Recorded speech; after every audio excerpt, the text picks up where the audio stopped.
We are live from Rhode Island College. The stage is set as we take a closer look at the state's most talked about race. Congressman David Cicilline and Anthony Gemma getting ready to debate the issues that affect us all. Each man hoping to earn your vote in the Democratic primary election coming up on September 11th. Good evening, I'm Tim White. It's been a heated campaign, plenty of controversy in recent weeks, and plenty of issues to explore tonight. In the next 90 minutes, we're going to do just that, going in depth. Tonight's debate is airing live right now on WPRI 12 and WPRI.com. The televised portion ends at 9 o'clock, but the debate will continue online until 9:30, when we will include some questions submitted by you, Eyewitness News viewers. I will be moderating this debate and asking questions, along with our panel, my colleague, WPRI.com reporter Ted Nesi, and from our news partner, the Providence Journal, Edward Acorn. Let's get down to business. We begin with 1-minute opening statement for each of our candidates. The order was already determined by a drawing. We begin with Anthony Gemma. Mr. Gemma is an attorney and businessman. He's the founder of a marketing firm and former president of a plumbing and heating company. This is his second run for U.S. Congress. Mr. Gemma, your opening remarks. Thank you very much. This election is about the future of our families, yours and mine. I was raised the youngest of 9 children in a family that was economically poor but rich in values. I was raised to tell the truth. Tonight, you'll get to know me as a businessman whose leadership created hundreds of sustainable, well-paying jobs, as a philanthropist who would honor his mother, who died of breast cancer, and found the Gloria Gemma Breast Cancer Resource Foundation, through my vision and plan for putting Rhode Island and America back to work, from my leadership that will restore competence and integrity to the Rhode Island's 1st congressional seat.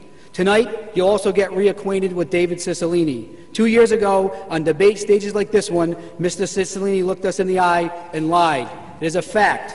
He told us that he was leaving Providence in excellent financial condition and that he paid down deficits. He lied.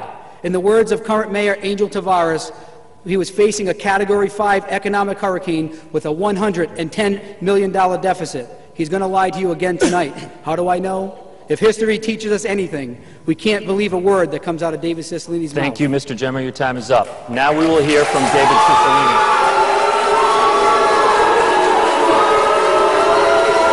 Mr. Cicilline is the incumbent U.S. Congressman for Rhode Island's 1st District. Before that, he served as mayor of Providence for 8 years. He was also a 4-term state representative. Mr. Cicilline, your opening remarks. Thank you, Tim. These are incredibly difficult times for our state. 60,000 Rhode Islanders are out of work. 53,000 homeowners are underwater. And in Congress right now, Republicans are fighting for more tax cuts for millionaires, trying to preserve billions of dollars in subsidies for big oil companies, trying to end the guarantee of Medicare and turn it into a voucher, slash investments in education and infrastructure, and restrict a woman's right to choose. I've been working hard every single day battling against this extreme Republican agenda. We need to get people back to work by focusing on the things that have traditionally made our economy strong: investments in education, infrastructure, small business, and innovation. I look forward tonight to a substantive debate on the important issues facing our state. Thank you, Mr. Cicilline. Okay, gentlemen, let's get to the topics at hand. As you both know, there is no strict format to tonight's debate. We're looking for an open and honest discussion of the issues. We encourage back and forth as long as it's on topic. If I feel you're going too long or you're not answering the question, I will jump in. So let's begin.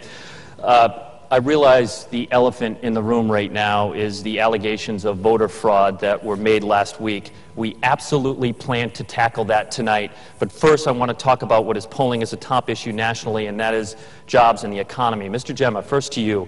Federal figures show that Rhode Island lost 40,500 jobs since the state went into recession 5.5 years ago. In your jobs plan, you pledged to deliver merely 10,000 jobs in the next 5 years. That is monumentally poor job growth. In fact, if we were to go by your plan, it would take 20 years just to make up what we lost. I'm wondering if you knew that we lost 40,000 jobs in 5 years? And if so, why did you set the bar so low? Sure. I've identified, I'm going to under-promise and over-deliver in this election. And I promised 10,000 jobs in 5 years. What I've done is I've identified 41,000 jobs that can and will be created in the state of Rhode Island. I've identified them in different areas and different sectors. And I'm going to help rebuild Rhode Island's economy in 8 different areas. But specifically, I promised 10,000 jobs in 5 years. I believe that the plan will deliver between 25... Is that so you could say in 2 years, look, I fulfilled a campaign promise, or in 5 years, I should say? And well, the plan does take into account bringing in private and foundation money in case we can't get any cooperation with Washington. That's the difference between myself and David Cicilline. You can talk about and you can call for this and urge that in a plan, and that's what he's going to do all night tonight. The reality is, what can you do? It's time to roll up your sleeves and work in our state and get our boys and girls and men and women back to work. Mr. Cicilline, your marquee jobs proposal is your Make It in America block grant. If passed, it would let state and local governments hand out federal money to selected businesses that want to upgrade their facilities. My question, in the wake of 38 studios and even Solyndra, where the government lost out on a $500 million investment, why should voters trust government's ability to pick winners and losers? Yeah, the Make It in America block grant is really part of a larger Make It in America agenda. Rhode Island has a very rich history of manufacturing. We'd have an opportunity to really grow manufacturing jobs. If we change some policies in Washington, and if we understand that we've got to make things again in this country if we're going to grow our economy. And so we've put together a whole range of bills, stopping the Chinese from cheating on their currency, which will create between 500,000 and 2 million jobs, some economists say, just by leveling the playing field. And the tax breaks that we give companies that ship American jobs overseas and incentivize keeping those jobs here. I'm sorry, back to your block grant proposal. I talked to industry leaders, particularly in manufacturing, getting ready for this debate. And you know what they told me? They said, grants sometimes come with too many darn strings attached. And what they need is they need tax incentives if they want to make capital improvements. So why hand out more of these grants? No, that's a very important part of the Make It in America block grant, is to make the investment and research tax credit more generous and permanent. So that's part of it. As I said, it's a multi-pronged strategy. But the Make It in America block grant says identify communities like Rhode Island that have lost manufacturing jobs, make it a competitive grant process, and demonstrate that they will use this to reinvest in capital, buy new equipment, retrain their workers, increase their exports. Aren't those the strings attached I just talked about?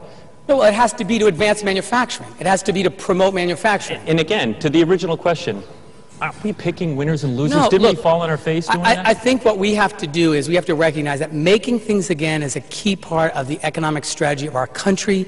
We have an opportunity. Manufacturing jobs have grown in the last 2 years. We want to be sure Rhode Island gets its fair share. But we've got to make things and start exporting American-made goods, not American jobs. All right, I want to go now to a question from the Providence Journal, Ed Acorn. Ed. Yes, Mr. Cicilline, earlier this year you apologized to voters for telling them the last time you ran that you had left Providence in excellent financial condition. I should not have used that word, you told Channel 12. It obviously doesn't describe the condition the city is in. It was never my intention to mislead people intentionally. What word would you now use to describe the condition in which you left the city? And specifically, was Mayor Taveras' Category 5 hurricane a fair assessment? I have said repeatedly that I was overly optimistic when I described the conditions of the city, and I've acknowledged that. And I talked about the work